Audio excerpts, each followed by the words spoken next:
জন্মগত অধিকাৰ ছাত্ৰ সংগীতৰ পৰিষদ তথা অনুসূচিত জাতি যি প্ৰদান কৰিব লাগে আসলে চৰকাৰে প্ৰতিবাৰে এই ক্ষেত্ৰত অৱহেলা কৰি আহিছে আৰু আমি এই জোৰ মণ্ডলৰ কাৰ্যসূচী আৰম্ভ কৰিব বিচাৰিছো। শ্ৰদ্ধেয় ৰাইজ, আমি জোৰ সমদলত যিকেইটা আমি শ্লোগীত ব্যৱহাৰ কৰিম, আমি আপোনাৰ অসম কেন্দ্ৰীয় সমিতিৰ সন্মানীয় সাধাৰণ সম্পাদক পলাশ হাজৰিকা ডাঙৰীয়াক অনুৰোধ জনাইছো।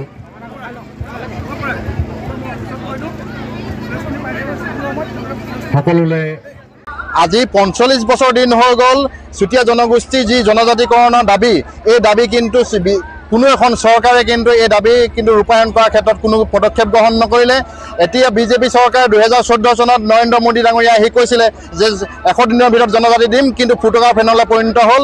অসম চৰকাৰ ১০ বছৰ দিন এতিয়া সম্পূৰ্ণ হ'বলৈ গৈ আছে, কিন্তু তেওঁলোকে জনজাতিকৰণৰ ব্যৱস্থা গ্ৰহণ কৰিব নোৱাৰিলে।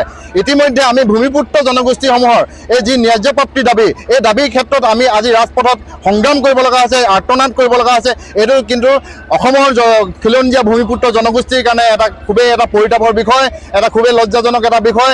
কিন্তু আমি এটা কথা ক'ব বিচাৰিছোঁ যে অহা নিৰ্বাচনৰ আগে আগে যদি চুতীয়া জনগোষ্ঠীক যদি জনজাতিকৰণৰ ব্যৱস্থা গ্ৰহণ কৰা নহয়, নিশ্চিতভাৱে বিজেপি এই শাসনাধীন বিজেপি চৰকাৰখনক কিন্তু ভোটৰ অংকত খেলি মেলি আউল লগাবৰ কাৰণে কিন্তু চুতীয়া জনগোষ্ঠীৰ ৰাইজ ৰৈ আছে আৰু ব্যৱস্থা গ্ৰহণ কৰা হ'ব।